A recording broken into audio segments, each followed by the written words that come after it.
Hey there, friends. This is Bill MacDonald, the reading and writing doctor. Many teachers often ask me what they can do to help students remember things for longer periods of time.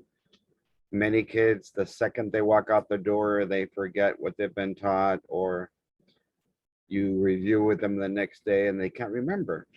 So, the more ways that you can connect using what is commonly known as a total physical response, the more likely they are going to be able to retain the information. So I want to show you something that I had the teachers that I worked with draw in the past, and there was one that I liked so much that I kept it. And so the cool thing is that whenever you teach concepts to your kids, you typically would want the initial teaching to be done with your entire class, which is called modeling. Continuing the skill, you would want to allow them to work in groups of 3 to 5 kids, then continue on to partnerships, and then finally working solo. And when they test, they will test solo. But if you go too quickly from class modeling to solo, it would be like flying a plane without ever going to class or being in a group or with a partner. You're gonna just crash and burn, and we don't want that to happen. But even when kids do test solo, one of the other reasons is that they never they never got taught any modeling in a group, in a class, or with a partner. They were just assigned worksheets. No one's ever going to just get things by osmosis. So one teacher told me one time, I don't do any of those strategies. Uh, and I was kind of confused. So I said, well, why not? It was, well, we can't help them on the test. And I'm like, well, this is August. We need to be a teacher for a while. And so I think we need to understand that as teachers, we do need to model, and regardless of how fast your scope and sequence go, your year at a glance, whatever you guys want to call it, just don't go so fast that you're not able to go through the alphabetical order concept of class, group, partner, solo. Here's the second reason why kids struggle. I'm going to take you through 10 steps using this little cartoon boy who's ready to test solo. Number 1, he's going to see you and the content on your screen, on the paper, recording a video, taking a picture, excuse me. Number 2, he's going to open his mouth. He will say the content or repeat back to you something that you say to him or to her. When he's saying something that he's reading, the little question marks here are his ability to hear and actually listen to what he's reading, and that records a video in his mind, and it also helps with sentence structure, uh, word choice, word meaning, context clues, because they get so used to hearing the words out loud in a certain context that it starts to go to number 5 and it sticks in their brain. If for some reason it's not in their brain, then for all reading students, they're allowed to uh, use a book, 2 books, in fact, the dictionary and the thesaurus. But if you can't navigate the alphabet, how in the world are you going to be able to get through a dictionary for word meaning, parts of speech, definitions, and you'll have the same trouble with the thesaurus. So 6, 7, 8. Step 9, if you've watched me in my trainings, goes beyond the visual, the verbal, and the auditory and go straight to the kinesthetic.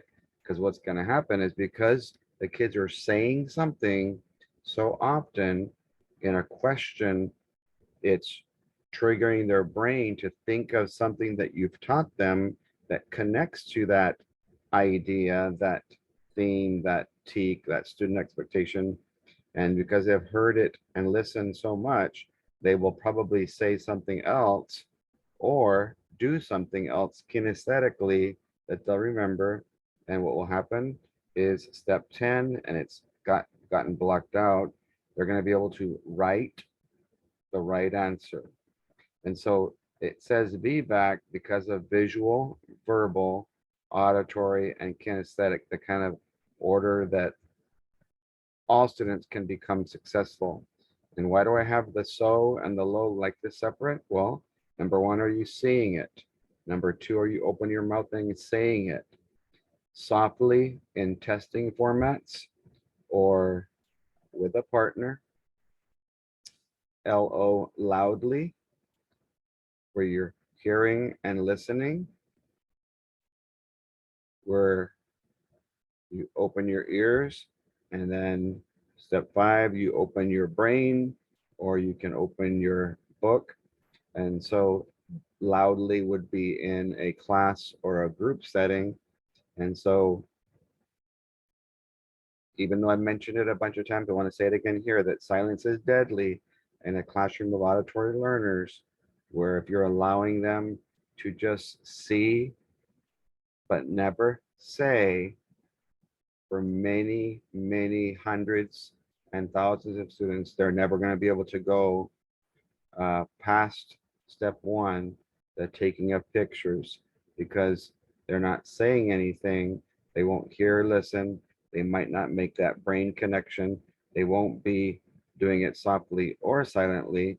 They'll be doing it what I call silo, that we did it loud as a class, but then SI silently in groups, partners, and on our own. And that's not going to be helpful, but I hope that this is. So if you think of vac as in vacuum, the lowest level in a classroom with carpet is the floor. And if the floor is dirty, you vacuum it. And so if you think of your struggling kids, then think of VAC, the acronym, that if you can make every single lesson in some way visual, verbal, auditory, and or kinesthetic, and teach your reading students how to kinesthetically be able to open the book called the dictionary and the thesaurus, they're going to have a lot less problems and they'll be able to write right. And I honestly feel like steps 1 through 9 apply to all students in all grade levels and subjects. The only misfortune is that the students are going to have to rely on their brains if they're not in a reading classroom, because on test day only, they're not allowed to use the alphabet, the dictionary, or thesaurus.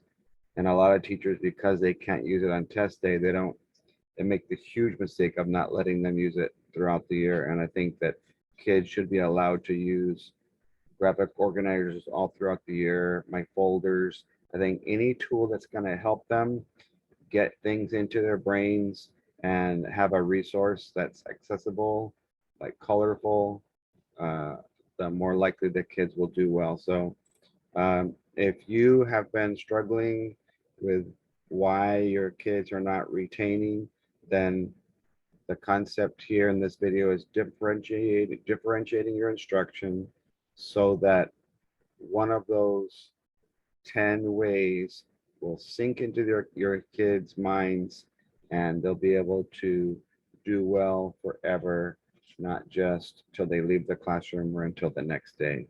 Please share the video, like it on YouTube and my Facebook pages, and just have a blessed rest of the week. Glad to be home from my out of town trainings for the last week, but I gotta go again uh, this weekend for a few more days before Easter and after Easter as well. So just keep me in your prayers if you're a person of faith. Take care and God bless.